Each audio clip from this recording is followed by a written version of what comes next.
Hi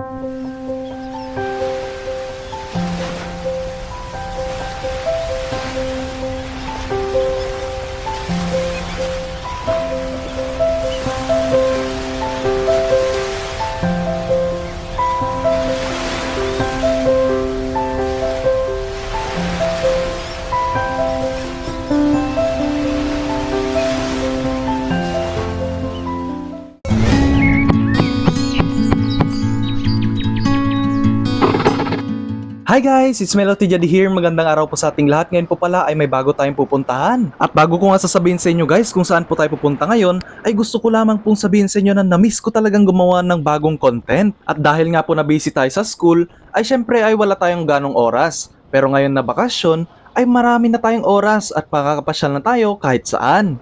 Siya nga po pala guys ay andito tayo sa Casiguran Aurora at pupunta po tayo sa Kasapsapan Beach. At matatanaw na nga rin po ang kagandahan ng beach. Ayun o, nasa baba. Kung makikita nyo po, ayun o, napakaganda. Naku, kung pwede lang sanang tumalon ako dito sa sasakyan at pupunta na ako doon at lilipad sa dagat, ay pupunta na nga ako. Yun ay kung ako si Superman.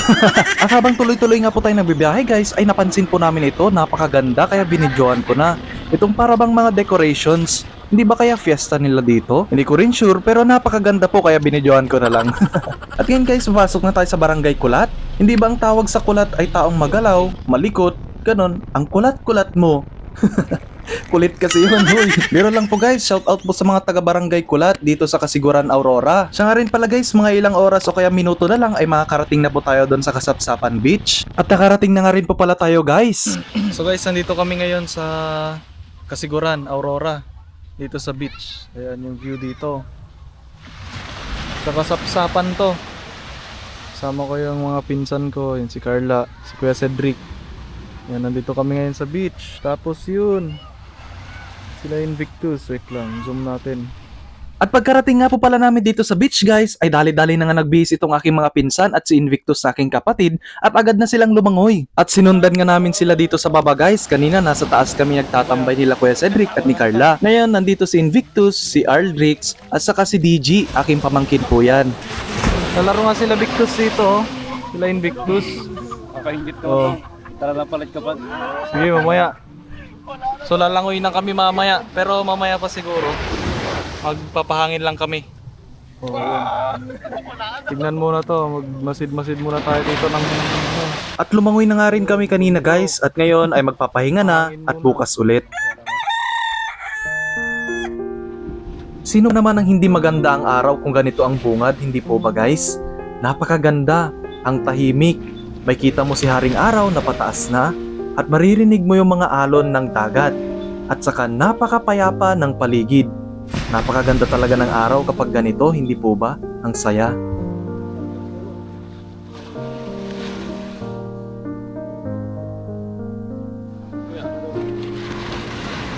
Sunrise Isang magandang moment na nga rin po pala ito guys para kuhanan na namin si Haring Araw na pataas. Napakaganda nga naman po talagang pagmasdan ni Haring Araw. Kaya hindi na namin sinayang itong pagkakataon na to. Lalo na at ngayon lang ulit kami punta dito sa beach. At ngayon guys ay maglalakad-lakad muna po tayo dito sa gilid ng dagat. Ayan no, tamang walking lang at saka papawis sa umaga.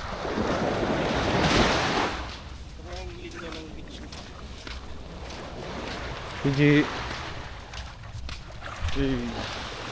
Yung sunrise. Pagkatapos nga po pala namin naglakad-lakad guys, ay bumalik na nga rin po pala muna kami doon sa aming cottage para magpahinga. And guys, tignan nyo yung pinagbabalutan ng paninda nila dito sa Casiguran. Dahon lang. Talagang eco-friendly. Ayan yung binili nilang, ano po ito di ulit? Seaweeds. Yan. Fresh from the sea. Masarap lagyan yan ng kamatis. Ay, ito lang yung pangbalot nila. Pinambalot nila. Walang supot-supot dito kasi yun nga, eco-friendly sila dito sa isla. Maraming puno dito na pagkukuhanan nila ng dahon na pambalot ng paninda nila. O, yan. Ayos.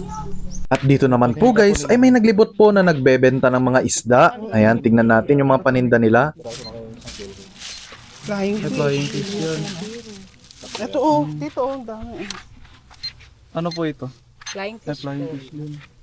Lumilipad na isda. Yan lang yung mga nag-crash. Ano dito? Siyempre naman. Nag-crash na sila kaya hindi na sila flying. Bumagsak. At pagkatapos nga po palang bumili ni Mami ng mga isda na aming iuwi dito sa Jadi Nueva Vizcaya, ay inilagay na nga rin po pala isa-isa ni Kuya David itong mga isda dito sa box. Ayan, kung makikita nyo po. Pagkatapos ko nga dito ay bumalik po ako ulit doon sa pinagbibilhan. Laki oh. Yan. Napakalaking isda nga naman itong hinihiwa ni ate. Ilang kilos kaya ito? Hulaan nyo nga guys kung ilang kilos to. I-comment nyo po sa comment section. Grabe naman yung taong nanghuli niyan. Tara rin, lapitan natin si ate at kausapin natin kung magkano yung mga binibenta niyang isda at kung ano-ano yung mga isda na binibenta niya. Ito si ate, yung isa sa pinakamurang magbenta ng isda dito sa Kasiguran, Aurora. Ayan, dito yung mga paninda niyang mga isda. Meron po akong talakitok. Ayan, ang laki oh. Meron din pong flying fish. Ayan. Meron din pong blue marlin at saka tulingan. Magkano naman yung per kilo niyang mga yan ate? Yung talakitok po, ang bigay ko po sa talakitok pag malaki po, 250 ang kilo. Pagka naman po sa blue marlin, 230 po. Depende po kasi sa Opo. ano po ng Sa isda. bagsak. Opo. Kasi po dito sa amin per season po ang isda. Ayun. So kapag mapupunta po kayo dito sa Kasiguran, Aurora, ayan, hanapin nyo lang Delasag si... po, Delasag Ayan, po, Delasag pala. Ayan, hanapin nyo si ate at bumili kayo ng isda. Ayan, so Charis shout out. po. Ay, ano po pangalan nyo ate? Charis po, Diaz. So ayan guys, napakamura nga naman talaga ng mga bentang isda ni Ate Charis. So shout out po sa inyo Ate Charis, ingat po palagi. Ayan, magluluto si Kuya David ng bagong huling isda. Saan natin? Oo, ang sarap po. Ito yung isda ng Cordon Isabela. Oh, mas masarap pa ata ang isda ng Cordon Isabela. Pagkatapos nga po pala dito guys, ay sumunod na nga rin pala ako doon sa beach. Ano yan? Ano yun? Sayang! Ito namang meron kay kakabura namin. Wala. Ano yan, DJ? Ano to? Tinan mo yung ginawa namin. Ano yan? Yung abs mo. Pinakatayo. Yan yun ang paa. Bakit may itlog? Bakit may itlog yan? Meron din ako Ang paa niya.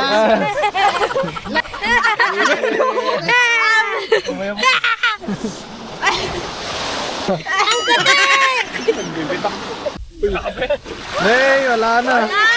Nabasa na. Wala na. Di may puwet pa siya dito. Nasa baba yung puwet. Nasa harap naman yung puwet niya. Ano yan, DJ? Jumbo hot to. Palitin niyo na ako dito! Abangan Punta ka na doon agad sa may ano para matanggal yung mga saan. Yeah. May iba na yung nahawakan.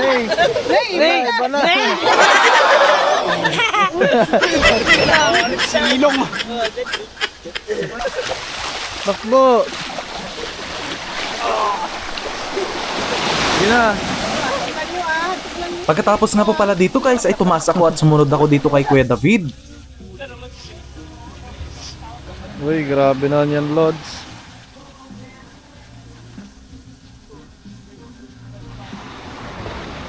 Sige nga, tignan nga natin guys kung approve yung mga shots niya. Tara, tignan natin.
So ayun guys, tambay muna tayo kasi napakainit. Titignan na lang natin sila.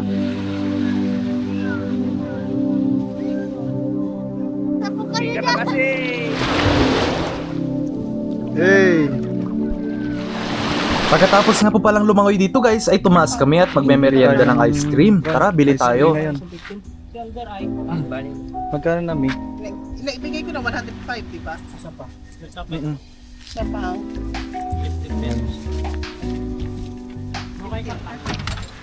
Bigay din tayo sticker dito guys.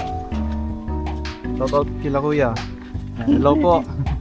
Ano pangalan mo kuya? Jan Paul po. Yan po. Ikaw kuya? Yasir. Yan, so shoutout po sa inyo. Yan, nagbebenta, mga poging nagbebenta ng ice cream dito sa Kasapsapan Beach. Oh, sino pa? Ay, ilan pa po, Mi? Kuya. Kita niya. Naligo na? Okay na dyan? Ha? Okay na po, Mi? Bayaran na po. Okay na po.